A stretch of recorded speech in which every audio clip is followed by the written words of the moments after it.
जमात पंजुम सबक नंबर 11 हमारा घर और माहौल। चलिए बच्चों पढ़ते हैं हमारा घर और माहौल। हमारा घर वो जगह है जहाँ हम अपने माँ बाप बहन भाइयों के साथ रहते हैं। ये हमें धूप बारिश और सर्दी से बचाता है, जंगली दरिंदों से हिफाजत के लिए, गैर समाजी अनासर से हिफाजत के लिए। कुछ घर मिट्टी और घास से बने होते हैं जिन्हें कच्चे घर कहा जाता है। कुछ घर ईंट सीमेंट और लोहे से बनाए जाते हैं, इन्हें पक्के घर कहा जाता है। शहरों में ऊंची ऊंची इमारतें बनती हैं, जबकि देहात में जमीन के करीब छोटे घर होते हैं। लेकिन क्या तुम जानते हो दुनिया के मुख्तलिफ हिस्सों में घरों की शक्लें अलग अलग क्यों होती हैं? ये सब माहौल की वजह से है। शुमाल जनूब मशरिक मगरिब के अलग अलग हिस्सों में कदीम ज़माने से इस्तेमाल होने वाले घरों की किस्में और घरों की तर्ज तामीर में इलाके के एतबार से होने वाली तब्दीली को हम देखते हैं। भारत के हर इलाके में घर वहाँ के मौसम के मुताबिक होते हैं। ज़्यादा बारिश के इलाके, औसत बारिश के इलाके, कम बारिश के इलाके, रेगिस्तानी इलाके, दलदली इलाके, पहाड़ी इलाके, मैदानी इलाके, साहिली इलाके के घर। बच्चों क्या आपने कभी सोचा है कि कुछ घरों की छतें ढलवान वाली होती हैं, कुछ के ऊपर मिट्टी की छत और कुछ घरों की दीवारें लकड़ी या ईंट की बनी होती हैं? ऐसा क्यों होता है?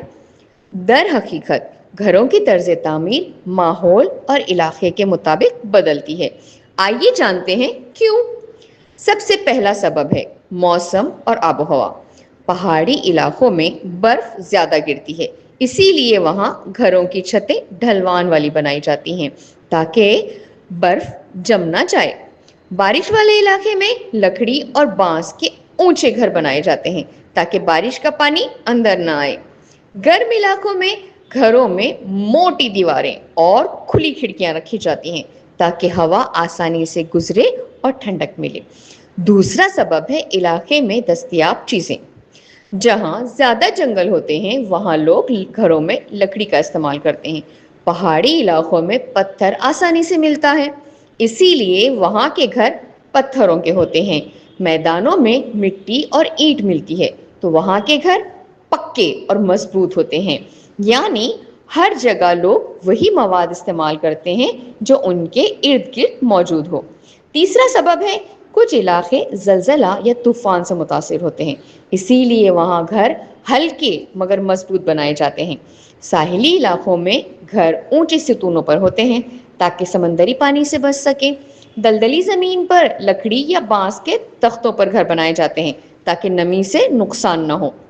चौथा सबब है लोगों का रहन सहन और सकाफत।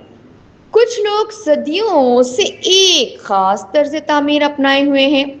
राजस्थान में हवेलियां, कश्मीर में लकड़ी के घर और जुनूबी हिंद में लाल छतों वाले मकानात, ये सब इलाके की सकाफत की पहचान है। घर सिर्फ रहने की जगह नहीं बल्कि हमारी रिवायत और तर्ज जिंदगी की अलामत भी है। पहले लोग मिट्टी और लकड़ी के सादा घर बनाते थे, लेकिन आज के दौर में तामीर के तरीके बदल गए हैं। अब सीमेंट, लोहा और जदीद मशीनों का इस्तेमाल होता है। शहरी इलाकों में फ्लैट्स और अपार्टमेंट्स बनने लगे हैं, यानी वक्त के साथ साथ घरों की शक्लें भी बदल गई हैं। तो बच्चों अब आप जान गए कि घरों की तर्ज तामीर इलाके, मौसम, जमीन, वसाइल और इंसान की ज़रूरतों के मुताबिक बदलती है।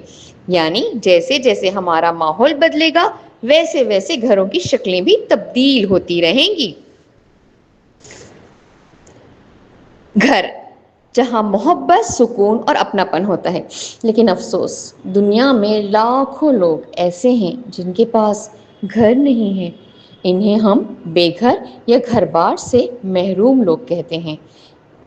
आइए जानते हैं आखिर लोग बेघर क्यों हो जाते हैं।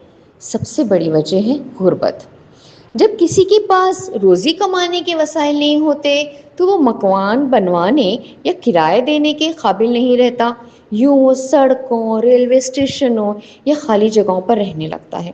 गुर्बत ही बहुत से मसाइल की जड़ है। दूसरी बड़ी वजह है कुदरती आफात। جب زلزلہ آتا ہے یا سیلاب سب کچھ بہا لے جاتا ہے تو کئی خاندانوں کے گھر تباہ ہو جاتے ہیں۔ کبھی آندھی یا آگ پوری بستی اجاڑ دیتی ہے۔ ایسے لوگ ایک لمحے میں بے گھر ہو جاتے ہیں۔ بہت سے لوگ دیہات سے شہروں کی طرف کام کی تلاش میں آتے ہیں، لیکن شہروں میں رہائش مہنگی ہوتی ہے۔ یہ لوگ کچے مکانوں یا فٹ پاتھ پر رہنے پر مجبور ہو جاتے ہیں۔ اسے ہم بے گھری کی شہری وجہ کہہ سکتے ہیں۔ کبھی کبھار گھریلو جھگڑے، ظلم یا تنہائی بھی لوگوں کو بے گھر کر دیتے ہیں۔ کچھ بچے گھر سے بھاگ جاتے ہیں، کچھ خواتین ظلم سے بچنے کے لیے اپنا گھر بار چھوڑ دیتی ہیں۔ یہ بھی ایک دردناک حقیقت ہے۔ بے گھر ہونا ایک سماجی مسئلہ ہے۔ ایسے لوگوں کو گھر تعمیر کر کے دینے کے لیے حکومت کئی منصوبے عمل میں لا چکی ہے، جیسے رین بسیرا وغیرہ۔